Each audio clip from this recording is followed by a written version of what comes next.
¿Estás en la carrera? Sí, sí, estoy en Filosofía y Letras, ¿Y en qué año estás? en segundo. ¿En Estoy, segundo y te gusta? sí, está muy bueno.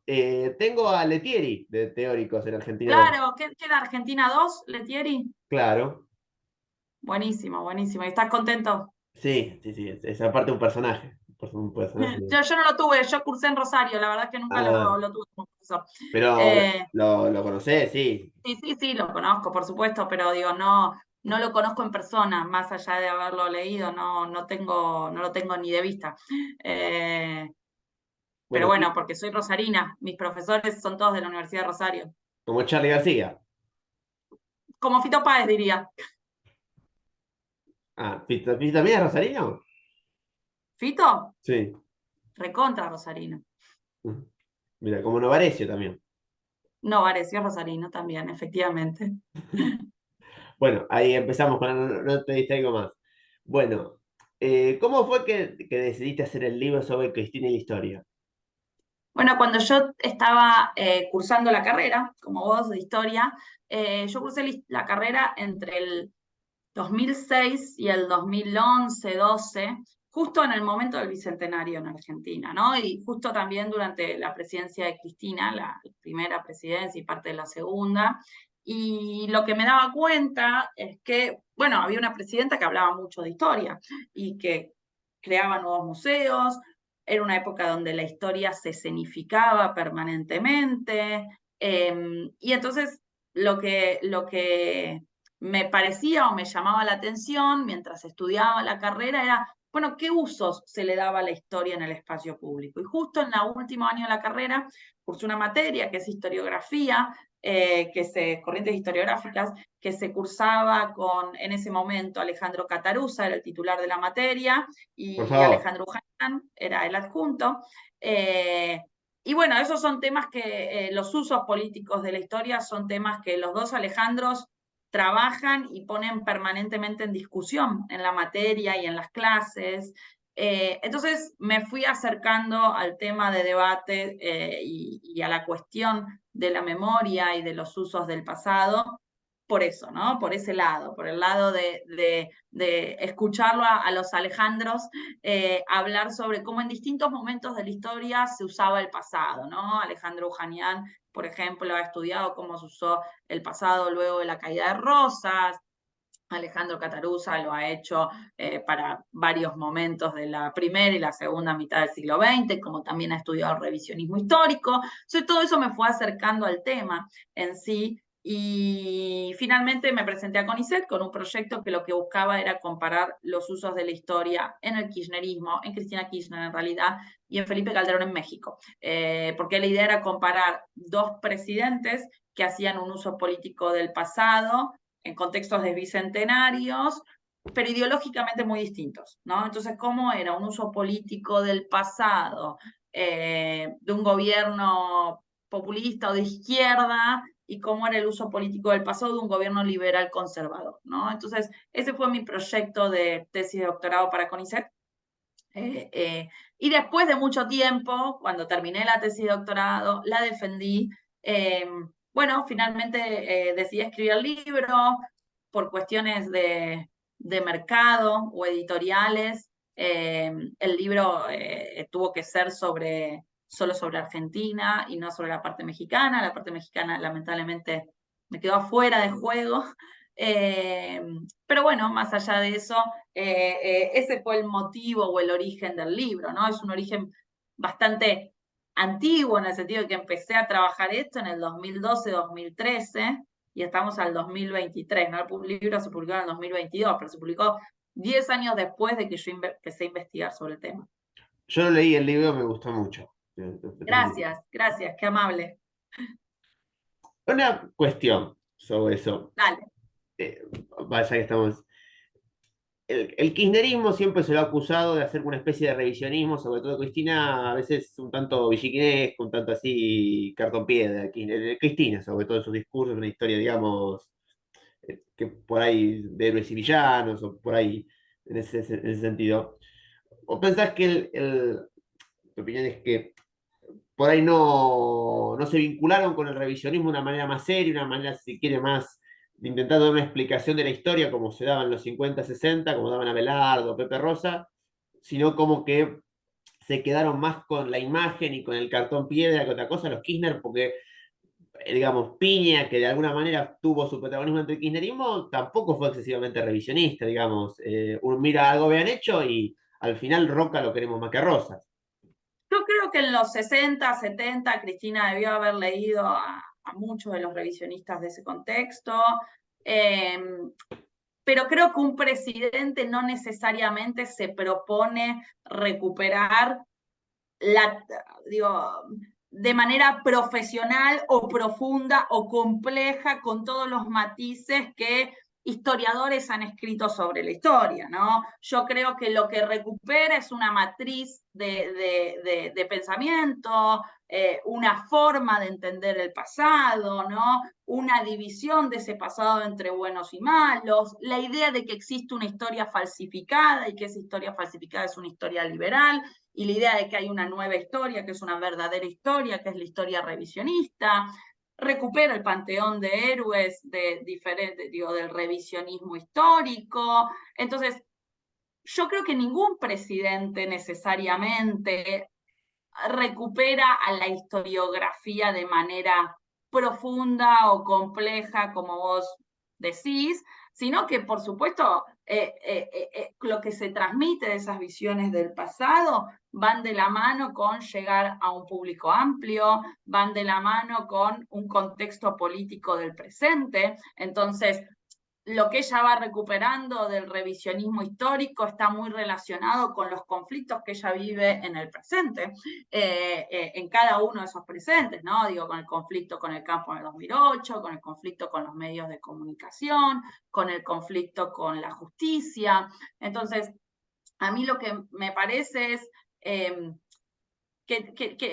que es normal que desde un lugar de enunciación de la presidencia y que en un uso político del pasado no necesariamente se haga una recuperación compleja o con todos los matices que implicaría de las tradiciones a las que adscriben esos líderes políticos. Si yo pienso en Calderón, que es el otro líder político que analicé, el Partido Conservador en México tiene una tradición historiográfica muy profunda, muy importante.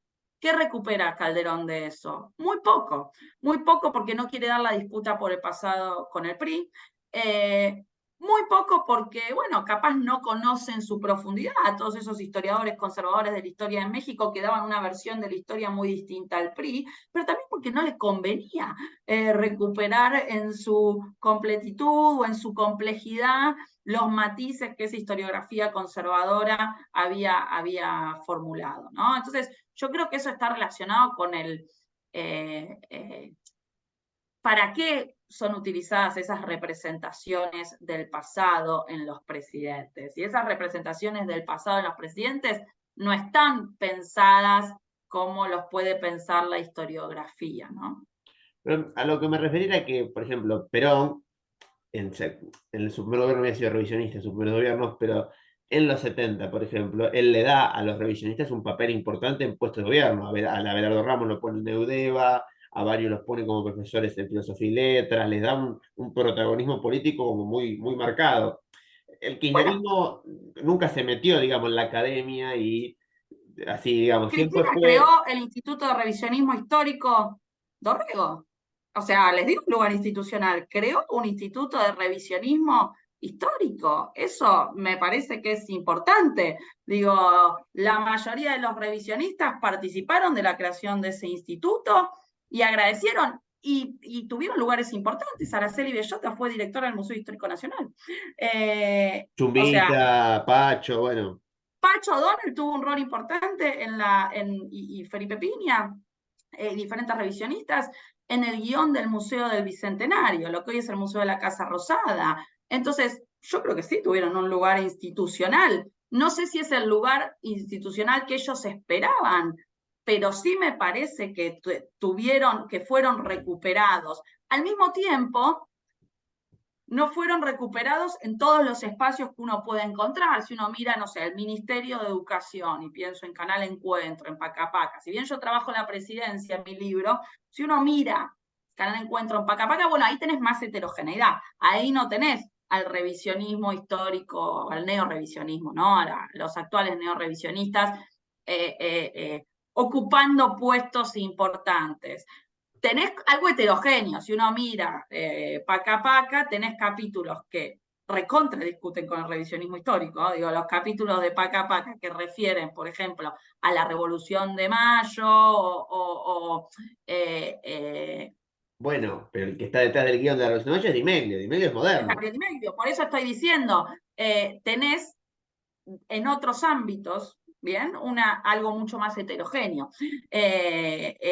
Ahora, no me parece que los revisionistas hayan sido excluidos. Al contrario, me parece que Cristina abrazó mucho más a los revisionistas de lo que hizo Perón en sus primeros 2 gobiernos, ¿no? Entonces, creo que sí tuvieron un lugar Pero no importante. No decía, sé si es lo importante que ellos hubiesen querido, pero me parece que tuvieron un lugar institucional. Perón no decía en su primera presidencia, no me quiero pelear con ya me peleo con los vivos, no me quiero pelear con los muertos, cuando hablaba de la historia. Exactamente, no quiero dar esa disputa por el pasado. Ya está, tenemos un combo armado que es la historiografía mitrista. Compremos ese combo, no me voy a meter con esa disputa por el pasado, que es algo muy similar a lo que yo analizo en México.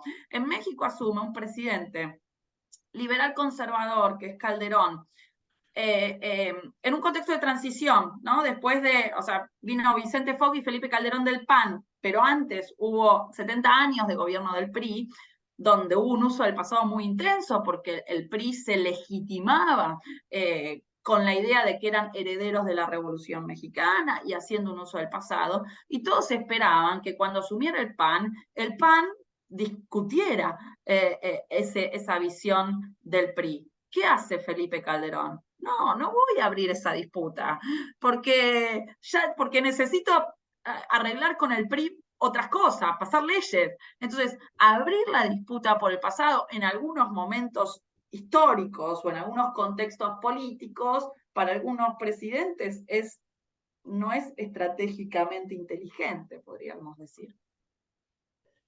En ese caso, siempre se ha dicho que Cristina, a diferencia de Néstor, tenía como un vuelo intelectual mayor del que tenía Néstor. Siempre se decía que Néstor era un 4 y Cristina era un 9 en la facultad. Siempre se decía como esa cosa de que eran personajes distintos, diferentes. ¿Vos pensás que el kirchnerismo de alguna manera, sobre todo desde todo Rego y demás, volvió a poner, le dio un nuevo aire a la historia, novela histórica, como que volvió a sentar un tema de discusión, cosa que estaba un poco olvidada? Yo creo que Cristina, no sé si decir que tenía un vuelo intelectual mayor o sí tenía mayor interés por lo simbólico en la política. Bien, entonces, no creo que se trate de una cuestión intelectual, sí creo que se trata de una cuestión de intereses, en la cuales Cristina veía a los rituales políticos como algo importante, la simbología política tenía un rol central en Cristina, a Néstor eso le parecía accesorio. Entonces, por ejemplo, cuando Cristina organizaba el festejo del Bicentenario, lo que ella misma cuenta, y el propio Néstor Kirchner y Máximo Kirchner dicen, a Néstor Kirchner no le importaba, no entendía por qué ella estaba tan preocupada por celebrar el centenario, por armar todo ese festejo, lo veía como algo muy menor. Y en el documental de Néstor Kirchner, Máximo Kirchner dice, bueno, la noche después del Bicentenario, como que a Néstor Kirchner le cayó la ficha, ¿no? De que había algo en eso que Cristina llamaba la batalla cultural, ¿no? Y Néstor Kirchner esa noche dice algo así como, les ganamos la batalla cultural.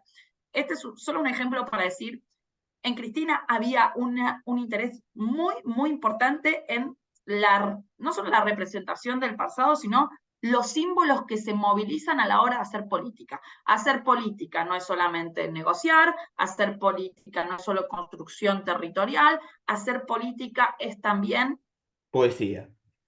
poesía. Ahí está bueno eso. Es poesía, es poder mostrar otra cosa, es el ritual.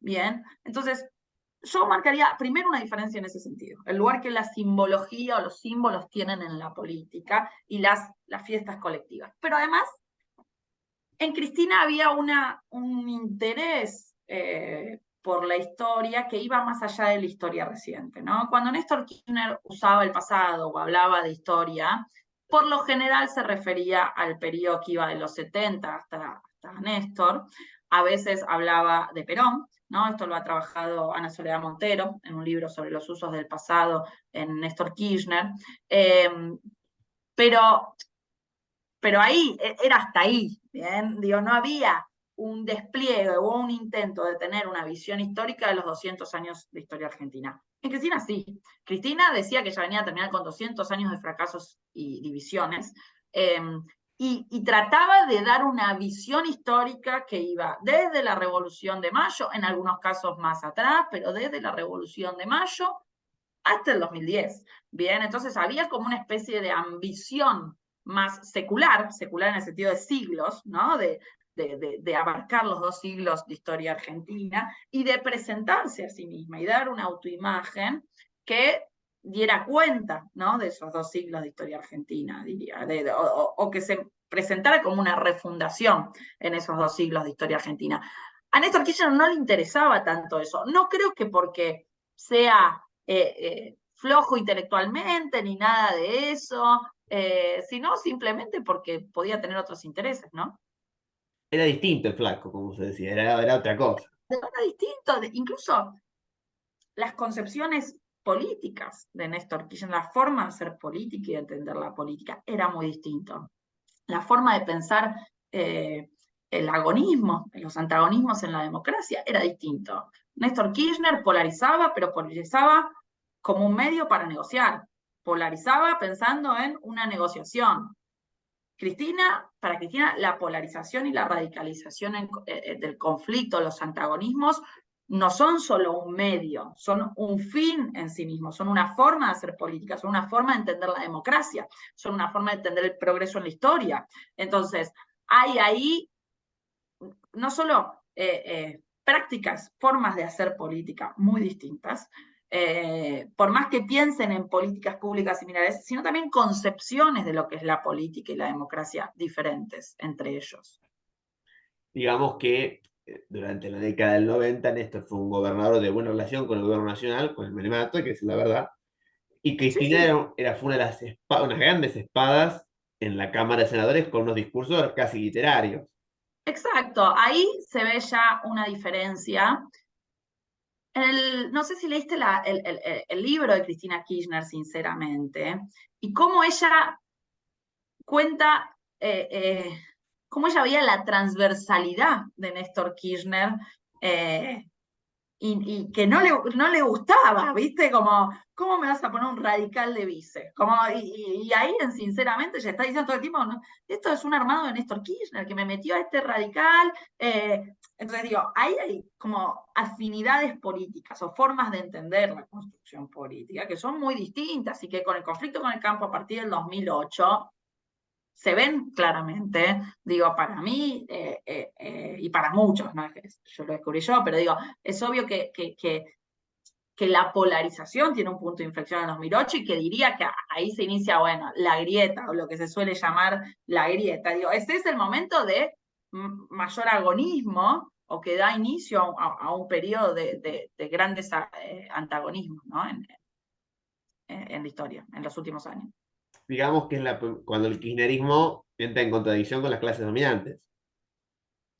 Sí, pero no solamente con las clases dominantes, entra en disputas con las clases medias, entra, digo, no lo pensaría solamente como una cuestión de lucha de clases, se va a convertir en algo más transversal.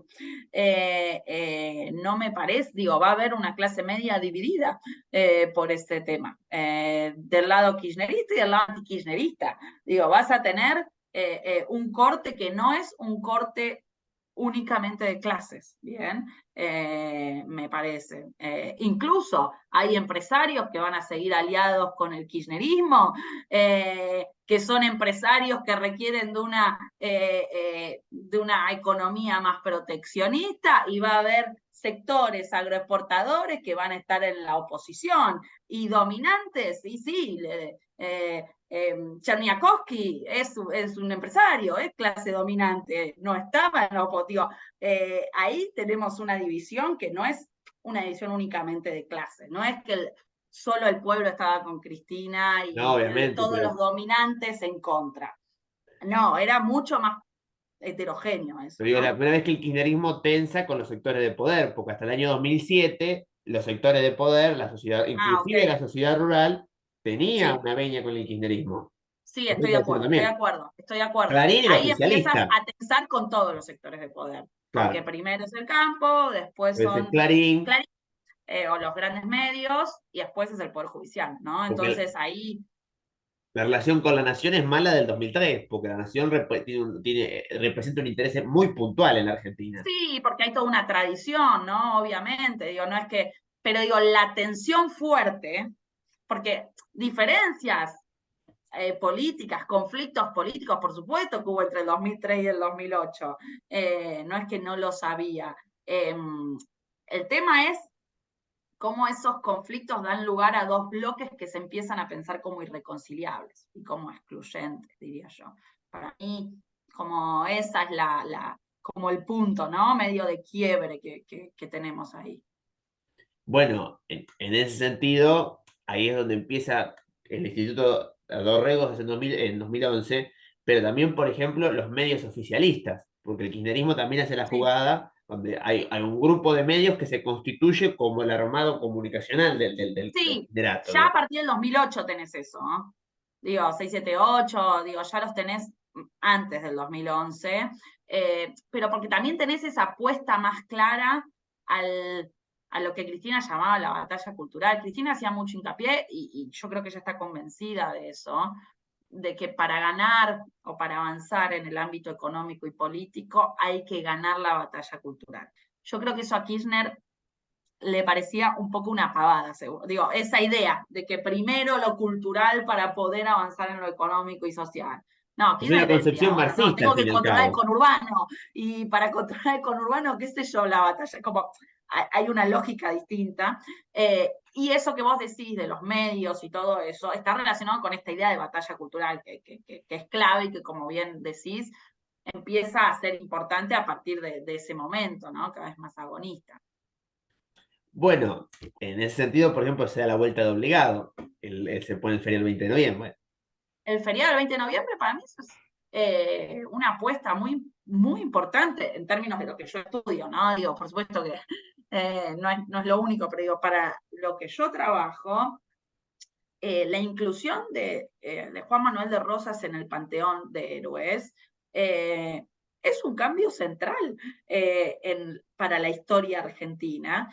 Si bien, obviamente, Menem había repatriado los restos de Rosas, digo, no es que Rosas había estado demonizado hasta ese momento, y como bien vos dijiste, Perón en los 70 también lo reivindica, digo, no es que no estuviera. Ahora, hay un feriado nacional de repente, digo, que celebra el 20 de noviembre, y donde Cristina, con esto de lo simbólico que veníamos hablando, escenifica ese feriado de una manera que para quienes escuchen esto, vayan a buscar los actos por el 20 de noviembre en el Monumento de Vuelta Obligado, que está muy pensada. Es Cristina parada de negro con la divisa punzó, detrás el monumento de la Vuelta Obligado, ella hablando cuando empieza a atardecer, el río está atrás del monumento, vos ves el monumento y atrás está el río, ella hablando cuando empieza el atardecer, entonces a medida que ella habla se va escondiendo el sol detrás de ella,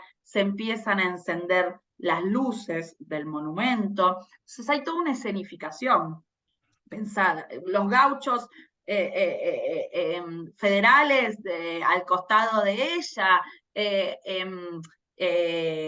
su reivindicación de Encarnación Escurra, hay toda una escenificación.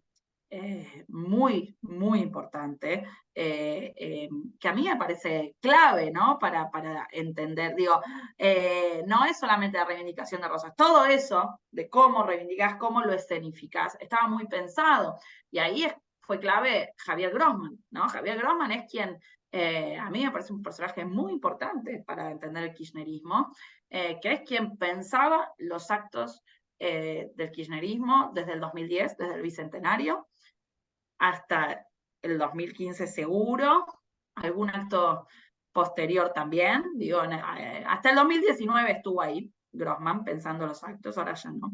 Pero digo, era un tipo, yo lo entrevisté, es una persona brillante, y Grossman me decía, bueno, cuando yo pienso un acto, pienso que tengo que transmitir las 13. Dice, un relato épico, ético y estético, ¿no? Entonces, él armaba todos esos actos diciendo, bueno, tengo que emocionar, es algo que le tiene que gustar, decía, a la alta cultura y a la baja cultura, todos tienen que poder emocionarse, hay que transmitir una idea moral, una idea ética en ese acto, y también una cosa épica. Bueno, si uno mira los actos de Cristina, eso está muy pensado lo de las 13, y yo creo que ha sido muy efectivo, ¿no? En su escenificación. Digo, recuperan el Rosas, si se quiere, el kirchnerismo, el Rosas, a ver, el Rosas popular, el Rosas del mate con los peones, digamos. Total. No es no tanto el Rosas, porque Rosas es reivindicado por derecha y por izquierda, es un personaje extraño, Rosas, porque lo reivindica y le Sí, asusta y Abelardo Ramos. Entonces es como, totalmente.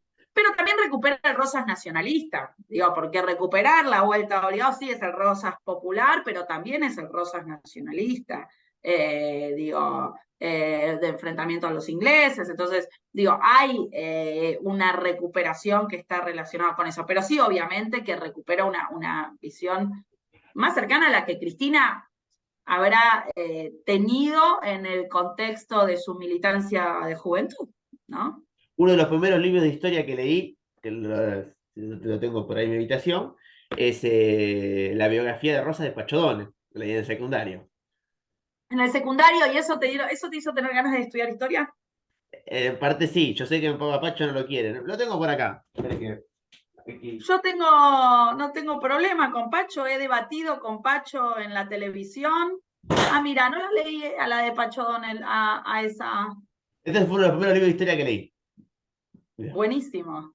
Es, No, yo con Pacho no tengo ningún problema en debatir. Hemos estado juntos en un programa de Pablo Sirven debatiendo sobre estas cosas el año pasado. Ha estado muy entretenido. Así que yo soy una creyente en el debate de ideas, del pluralismo y en que los debates de ideas ayudan a la construcción democrática. Así que para mí está muy hay un bien. capítulo que es una oración sola del libro. Es una oración sola que dice: Nuestra historia oficial ha hecho de Rosas y sus circunstancias una novela negra al ton de las clases dominantes.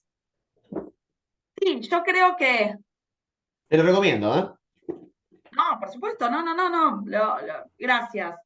A ver, yo creo que hay una idea, en principio que hoy el neorevisionismo que sigue con este discurso de que Rosas ha sido demonizado por la historia oficial y liberal, creo que construye un enemigo en esa historia oficial o liberal que ya no existe. Digo, como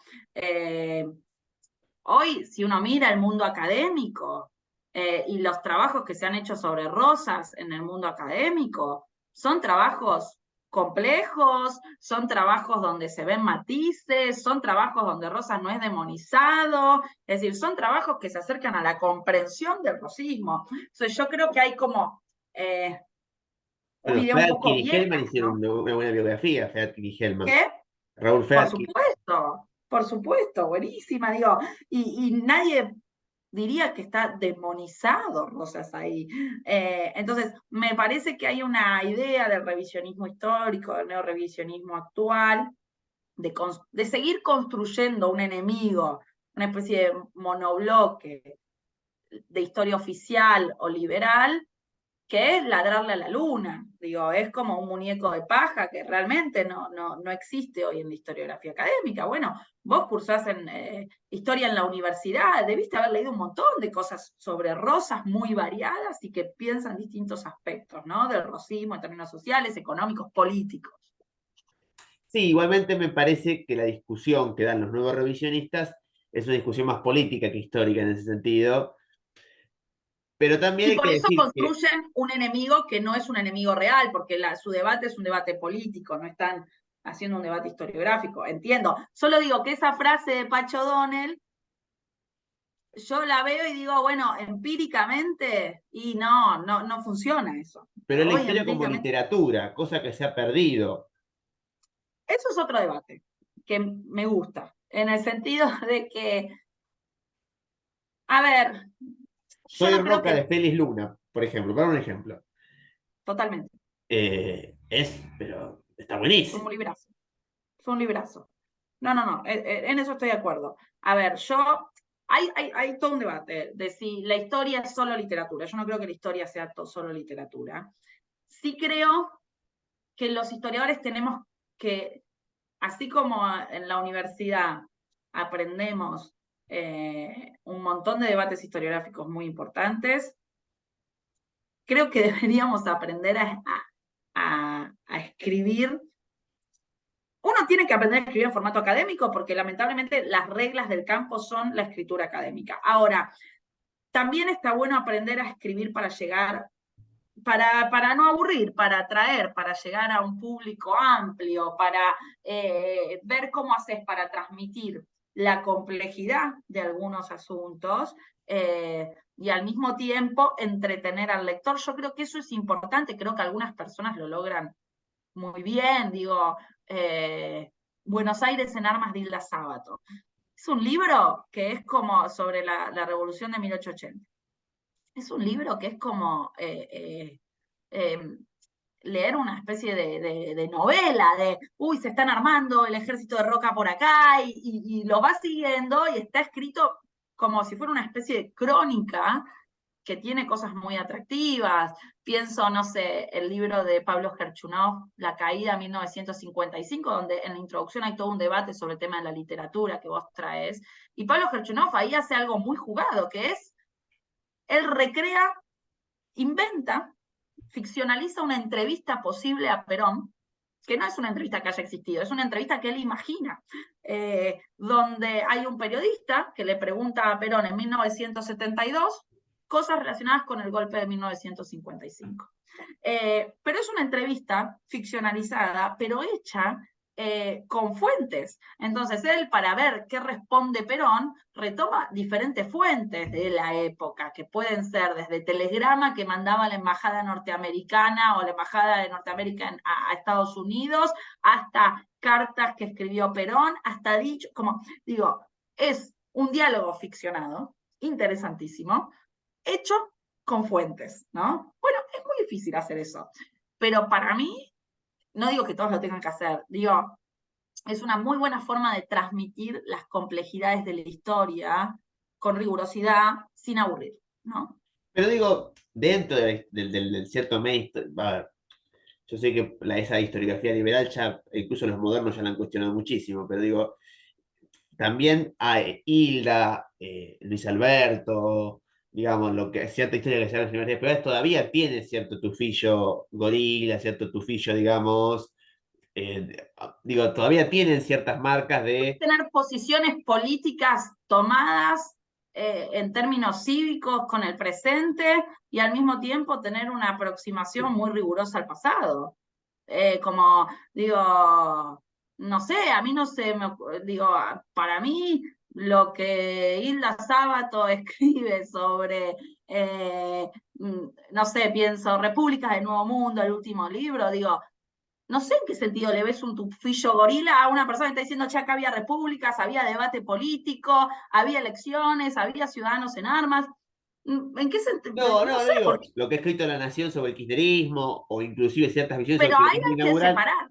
Ahí hay que han separar. tenido Los historiadores pueden tener posiciones cívicas y ciudadanas sobre el presente y al mismo tiempo ser excelentes historiadores sobre el pasado. Digo, no puede ser que los historiadores no puedan tener una postura ciudadana. Entonces, hay que entender que por un lado está lo que escriben en torno a académicos y por otro lado están las intervenciones públicas, que pueden ser peronistas, antiperonistas, lo que sea.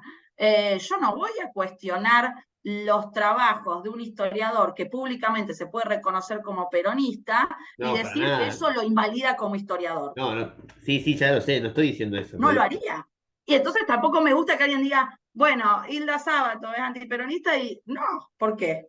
O sea, puede ser antiperonista y al mismo tiempo tener excelentes trabajos de historia. ¿No? En ese Obviamente, sentido me sí, sí, parece que yo hay que, la he leído y la tengo que leer a Leilda Sábatos, por por eso. favor, no la dejes de leer si sos estudiante de historia. Obviamente, sí, es parte de la bibliografía obligatoria en todas las Argentinas, Argentina 1, 2 y 3. Así que la tengo.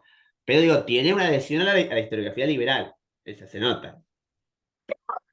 Si vos lees Hilda Sábato, ¿vos te crees que reproduce lo que dice Mitre sobre el siglo No, no, XIX? no, no estoy No. diciendo eso. Pero digo que tiene ¿Qué una es visión. una adhesión a la historiografía liberal? Me interesa porque no. ¿Qué? ¿Qué sería? ¿Una adhesión a quién? Cuando le decís una adhesión a la historiografía liberal, A ¿a Tulio, por quién? ejemplo. Tulio es un continuador. La ¿De historiografía. Mitre? ¿Tulio No, te de parece que Mitre dice lo mismo no. que dice La Mitre? Mitre es Villiquen. Mitre es Villiquen. No, no, que la boca está a un lado, no es Villiquen Mitre. Es una visión de No la sé a historia qué le llamás. muy. Digo, para mí hay como una especie de necesidad de etiquetar que te hace perder, y que esto pasa mucho, ¿no? Digo, de etiquetar y decir, estos fueron antiperonistas y entonces hay que invalidar lo que dicen historiográficamente. Y si vas a alejar de leer a Tulio No, por porque es favor. antiperonista, te vas a perder de algo importante. No, bueno, Como, Revolución y Guerra es un librazo. Es un extraordinario. Es el mejor libro de la caso, Revolución de lo que Mayo Tulio recién. dice Revolución y Guerra lo retoman historiadores que hoy son peronistas y antiperonistas. Estamos de ¿Bien? acuerdo en Entonces, eso. si vos lees a Fradkin, a Hellman, a Gabriel Di Meglio, a Marcela Ternavasio, digo, estoy diciendo muchos historiadores distintos ideológicamente, todos abrevan en lo que Tulio dice en Revolución y Guerra, en algún punto. Es la De piedra cada. basal del estudio sobre la Revolución de Mayo. Eso no hay, Bueno, pero no hay ninguna lo que duda en quiero eso. decir es, sí, a Tulio adhieren, digo, o Pero no es adhieren, el o mismo Tulio de retoman, o la discuten. larga agonía de la Argentina peronista o la Argentina de la democracia verdadera. Es otra cosa eso. Cuando él escribe sobre Bueno, el pero siglo vos tenés XX. que distinguir ahí en textos que son más de intervención política y textos que son más académicos, que igual para mí son muy interesantes, ¿no? Pero digo, hay historiadores liberales, si vos querés, que incluso agarran hipótesis de Tulio en esos libros y los discuten. ¿Bien? Sí, es Que verdad, eso incluso lo sí. hacen. Digo, pienso en la biografía de Alfonsín de Pablo Gerchunov. Sí, Discute con Tulio, sí, discute con sí. Tulio. Pero digo, Tulio dice creo que hay que que. la dirigencia del Partido Radical la tiene porque muere Balbín. Y ahí Sí, Garchunov lo defiende a Alfonsín en ese sentido, en su rol sí, como director de la Biblioteca Radical. efectivamente. Yo diría, a veces etiquetar tanto no ayuda a entender o te priva de poder entender en su complejidad autores que pueden ser o que son muy interesantes, ¿no?